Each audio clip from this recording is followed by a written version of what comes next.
If this was the end of my life, I truly didn't know if there was anything beyond. I know what I had been told, but no one knows the answers to those things. I thought I have lived a really good life and I'm grateful. I started to feel less and less pain. I felt as if someone was drawing a blanket all the way up to my chest and I was becoming warm. My name is Elvis Rivera.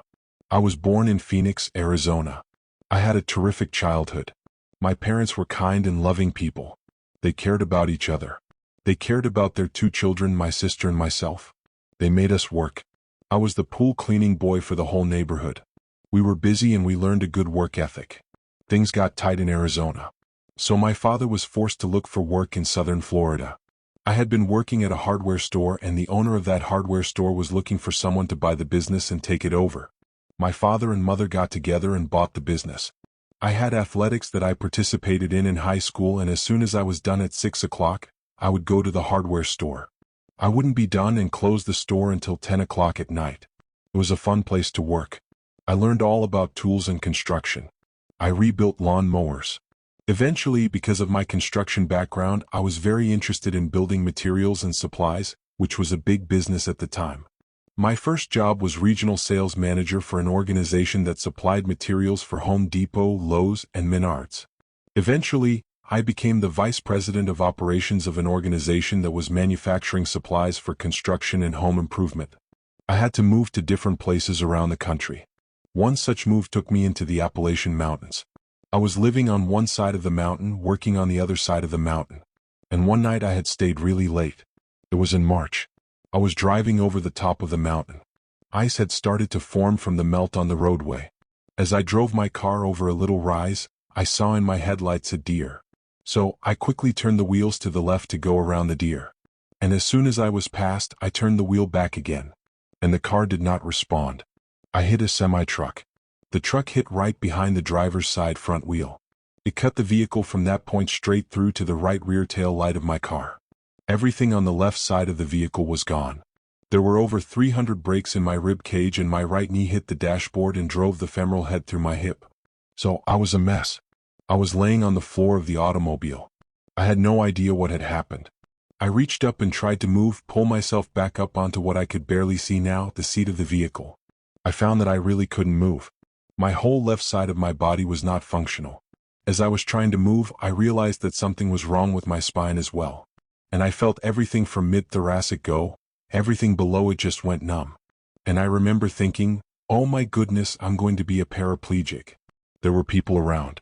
They talked to me. They had sent somebody to a local farmhouse to make a telephone call. But it's at least 35 minutes from a small hospital, so we don't know how long it will be to send an ambulance up to where we are. It's incredibly cold. I'm beginning to shiver. I felt very alone. I continued to get weaker and weaker. Unbeknownst to me, my spleen was ruptured severely. I was bleeding out. The pain starts to come. And I'm in agony. My breathing was labored. It was very difficult to get enough air in my lungs. I felt that this could be my life. And if this was the end of my life, I truly didn't know if there was anything beyond. I know what I had been told, but no one knows the answers to those things. I began to think about myself as a little boy again. I could see everything that happened to me from the time I was a little person all the way through finding someone that I loved as a wife. I had 3 children. I thought I have lived a really good life and I'm grateful. I started to feel less and less pain. I felt as if someone was drawing a blanket all the way up to my chest and I was becoming warm. I took as much air in as I could, my eyes closed. I was unconscious. I woke up. I was laying someplace that I really couldn't comprehend. It didn't feel like anything I had ever felt before. It was almost as if there was a tight fog that held to the ground. I pushed myself up. I looked around. It was as if it was a night sky. Only as I looked up at it, I could see the Milky Way galaxy, billions of stars. It was an incredibly beautiful sight. The firmament that I was standing on went off into infinity. And as I looked out, I saw a group of ethereal beings. They were bright. They were shining a really white bright light, and this group called to me. I didn't hear a voice. The idea simply appeared in my mind. And as soon as I accepted that idea, I began to move rather quickly in the direction of those beings. When I reached them, they circled around me and I felt this overwhelming love, acceptance. I felt the love that binds all things, that heals all things. Love is the greatest power in the universe. That's how the creation was made, through love. Everything that I had heard before about being judged wasn't a part of what I was experiencing in any way. I was made to feel that I had done something special. And these beings held me and sent energy and love into me. And I felt this incredible love that was everywhere around me and through me and in me. This was my true home.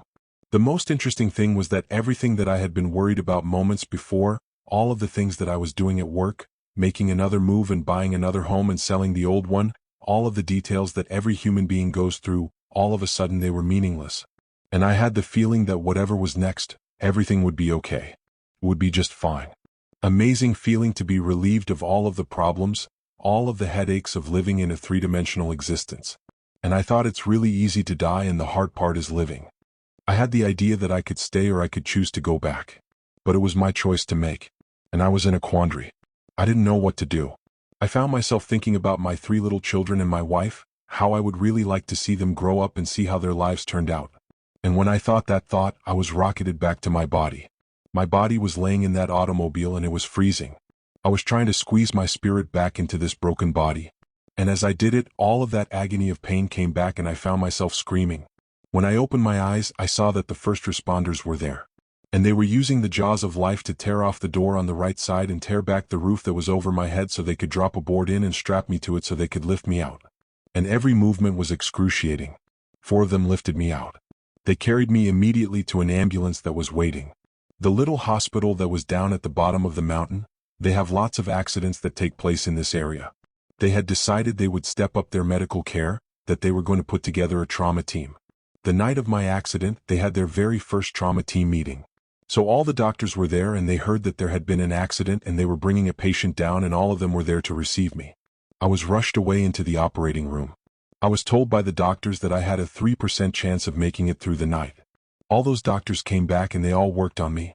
They worked for many, many hours to save my life. They were amazing surgeons. They did everything they could to make sure that I made it. So I was very grateful for them. After my near-death experience, my life changed. It was altered completely. My wife and children wondered who was living with them because I just started doing things differently. I didn't act like I used to act. I started to work on myself. Became a vegetarian. I changed the way I did everything. It wasn't until many, many years later when I was going back to school, we played a movie about near-death experiences. I just realized that what happened to me has a name. I began to study other religions. I was driven to find out everything that I could about what everyone was thinking about the afterlife. I studied Islam. I studied Sufism. I studied everything I could get my hands on. We had moved to North Carolina by then, and North Carolina has an incredible spiritual community.